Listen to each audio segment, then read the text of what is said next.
Kisah Ucil ditolong Maung saat kritis akibat dianiaya kasus Vina. Tak disangka tubuh terpidana kasus Vina Cirebon, Rivaldi alias Ucil ternyata kebal. Ucil mengaku tak merasa sakit ketika disiksa penyidik kasus Vina Cirebon. Rivaldi alias Ucil mulai kebal ketika didatangi oleh uyutnya di dalam penjara usai disiksa penyidik kasus Vina Cirebon. Rivaldi alias Ucil sebenarnya adalah tersangka kepemilikan senjata tajam. Dia dilaporkan ke polisi setelah melakukan kekerasan terhadap pacarnya. Atas kasus itu Ucil ditangkap dan ditahan di Polsek Utara Barat Cirebon. Tapi setelah 3 hari ditahan, Ucil justru didatangi ayah Eki, Ibtu Rudiana. Dia dituduh terlibat dalam kasus Vina Cirebon. Oleh Ibtu Rudiana, kepala Ucil bahkan berulang kali dibenturkan ke teralis penjara. "Saya dijedot-jedotin ke teralis. Nanti dulu Pak. Apa-apaan Pak?" kata Rivaldi alias Ucil. Sampai setelah Sudirman datang dan menunjuknya, Rivaldi dibawa ke Polresta Cirebon. "Sampai ke Polres saya cuma dipukulin doang," kata Ucil. Bahkan Ucil sampai merasa lebih baik mati saat itu. "Kamu yang bunuh. Kamu yang nusuk. Kamu yang perkosa. Perkosa siapa nusuk siapa? Mending matiin aja Pak. Saya lebih milih dimatiin aja," katanya. Ayah Rivaldi, Asep bercerita meski tubuh anaknya kecil namun masih bisa bertahan dari siksaan penyidik kasus Vina Cirebon. "Kecil banget makanya beda. Segitu kecilnya diinjak-injak. Yang lain pada pecah ngegeser," kata Asep. Akibat siksaan itu, kata Asep, Rivaldi sampai tak berdaya dan kritis. Saat itulah, kata Asep, ada sosok uyutnya yang menghampiri Rivaldi.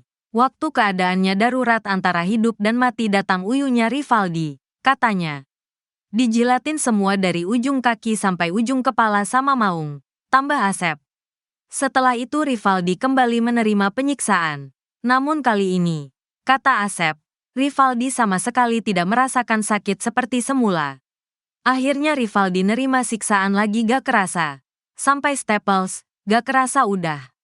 Kata Rivaldi kebal. "Udah kebal Pak semenjak ketemu Paman Maung aja," kata Asep. "Gak bilang apa-apa, udah pergi lagi. Antara sadar dan tidak, hidup dan mati," tambahnya. Padahal di antara 8 terpidana, Rivaldi alias Ucil yang paling banyak menerima penyiksaan dari penyidik kasus Vina Cirebon. "Paling banyak penyiksaannya," kata Asep.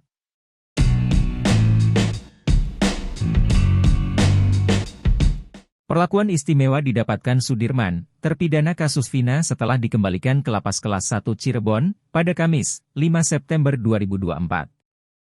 Sudirman kini dalam penjagaan penuh dari LPSK setelah permohonannya disetujui. Artinya, selain dijaga petugas lapas, Sudirman juga dijaga selama 25 jam oleh petugas LPSK di dalam penjara. Ini berbeda dengan 6 terpidana kasus Vina lainnya yang mendapatkan perlindungan fisik, namun ketika di lapas hanya berupa pemantauan saja. Tak hanya penjagaan, LPSK juga siap memberikan bantuan psikologis kepada Sudirman. "Kami pastikan Sudirman sudah dalam perlindungan LPSK, yang sisinya kami memberikan bantuan psikologis dan pengawasan," ucap Wakil Ketua LPSK, Sri Suparyati dalam wawancara di Lapas Cirebon pada Kamis, 5 September 2024. Dikatakan Sri Suparyati, meskipun Sudirman dalam kondisi fisik yang sehat, perlu dilakukan pemeriksaan medis lebih lanjut. "Secara fisik, Sudirman sehat, tetapi memang perlu dicek kembali berkaitan dengan medisnya," ujar Sri. LPSK juga berkoordinasi dengan lapas untuk mengawal Sudirman dalam proses persidangan peninjauan kembali yang akan diajukan.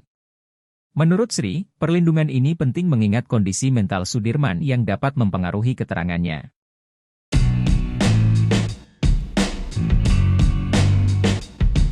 Sebelumnya tim khusus bentukan Kapolri untuk mengungkap kasus Vina dianggap melempem. Hal tersebut karena hingga kini tim sus kasus Vina terlihat diam dan tidak memberikan informasi terkait perkembangan penyelidikan kasus Vina. Namun hal lain diungkap oleh pakar psikologi forensik, Reza Indragiri Amriel. Reza Indragiri menduga tim sus kasus Vina sudah punya kesimpulan dari penyelidikan kasus Vina. "Firasat saya, tim sus dimaksud sudah punya simpulan tentang tidak adanya pidana di balik kematian tidak wajar Eki dan Vina," kata Reza dalam keterangan yang diterima, Kamis, 5 September 2024. Reza Indragiri juga menduga tim sus sudah menyimpulkan adanya pelanggaran etik oleh personel Polres Cirebon dan Polda Jabar. Reza Indragiri pun mendesak Mabes Polri segera umumkan hasil kerja tim sus kasus Vina. Menurutnya, hasil kerja tim sus itu patut disodorkan sebagai alat bukti baru pada peninjauan kembali. Mulia sekali jika Polri melakukan itu. Jadi, Polri tidak hanya memproses hukum orang yang bersalah, tapi juga menginisiasi langkah hukum guna membebaskan orang yang tidak bersalah, katanya.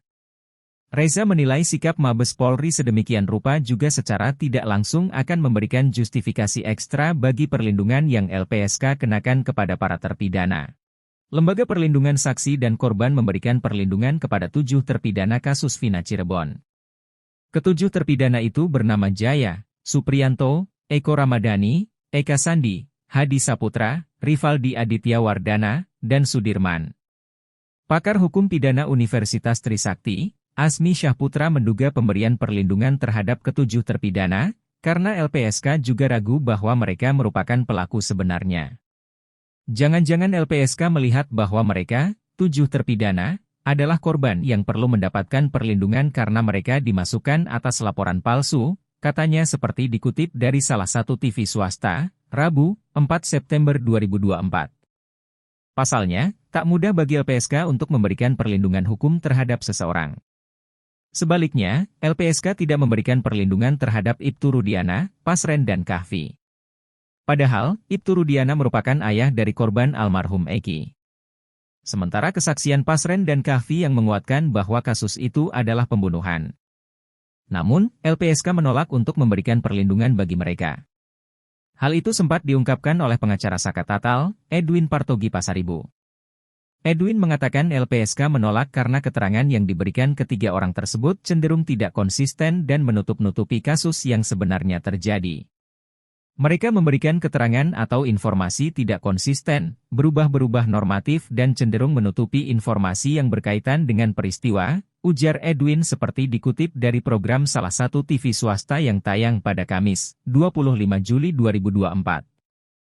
Alasan Lembaga Perlindungan Saksi dan Korban, LPSK, memberikan perlindungan kepada 7 terpidana kasus Vina Cirebon terkuat. Ketujuh terpidana itu bernama Jaya, Supriyanto, Eko Ramadhani, Eka Sandi, Hadi Saputra, Rivaldi Aditya Wardana, dan Sudirman. Pakar Hukum Pidana Universitas Trisakti, Asmi Syahputra menduga pemberian perlindungan terhadap ketujuh terpidana oleh LPSK pada tanggal 2 September 2024 silam karena LPSK sebenarnya juga ragu bahwa ketujuh terpidana merupakan pelaku sebenarnya. Pasalnya, tak mudah bagi LPSK untuk memberikan perlindungan hukum terhadap seseorang. Pemberian perlindungan terhadap 7 terpidana oleh LPSK menjadi sinyal yang seharusnya ditangkap oleh majelis hakim nanti di Mahkamah Agung. Sebaliknya, LPSK tidak memberikan perlindungan terhadap Ibtu Rudiana, Pasren dan Kahfi. Padahal, Ibtu Rudiana merupakan ayah dari korban almarhum Eki. Sementara kesaksian Pasren dan Kahfi yang menguatkan bahwa kasus itu adalah pembunuhan. Namun, LPSK menolak untuk memberikan perlindungan bagi mereka. Hal itu sempat diungkapkan oleh pengacara Saka Tatal, Edwin Partogi Pasaribu. Edwin mengatakan LPSK menolak karena keterangan yang diberikan ketiga orang tersebut cenderung tidak konsisten dan menutup-nutupi kasus yang sebenarnya terjadi. Pengacara Saka Tatal lainnya, Farhad Abbas menambahkan penolakan LPSK terhadap ketiga orang tersebut karena dinilai memberikan keterangan yang bohong. Justru Farhad melihat saat ini kliennya, Saka Tatal, dibela oleh Polri dan LPSK.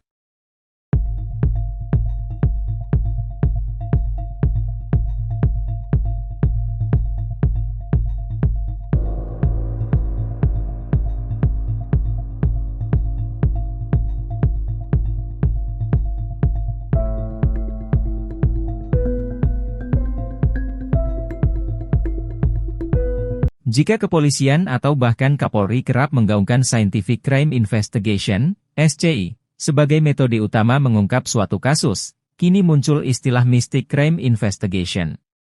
Istilah tersebut dimunculkan Ketua Umum Perhimpunan Advokat Indonesia, Peradi, Oto Hasibuan ketika membela 6 terpidana kasus Vina Cirebon di sidang peninjauan kembali, PK, di Pengadilan Negeri Kota Cirebon, Rabu, 4 September 2024. Keenam terpidana itu adalah Eka Sandi, Jaya, Supriyanto, Rivaldi Aditya Wardana, Eko Ramdhani dan Hadi Saputra. Seyogianya, argumen yang sama digunakan untuk PK terpidana Sudirman, namun sidang untuk Sudirman digelar terpisah. Menurut Otto, para penegak hukum, terutama polisi yang paling awal mengusut kematian Vina dan Eki, mendasari pembuktian awalnya dengan mistis, yaitu kesaksian Linda yang sedang kesurupan. Kepercayaan akan keterangan arwah Vina itu disebut Otto sebagai metode Mystic Crime Investigation yang berlawanan dengan SCI. Kesaksian seseorang yang kerasukan diutamakan dan menomorduakan bukti ilmiah sesuai metode SCI. Awalnya, Otto menjelaskan, pembuktian kasus Vina Cirebon hanya mengutamakan keterangan saksi dan tersangka. Bahkan, pengakuan didapatkan dengan metode kekerasan dan penyiksaan. Minimnya penerapan SCI bahkan diakui sendiri oleh Kapolri yang juga memberi sorotan pada kasus viral itu. Otto menyebut pembuktian kasus Vina Cirebon yang didasari keterangan saksi yang kesurupan sebagai kenaifan.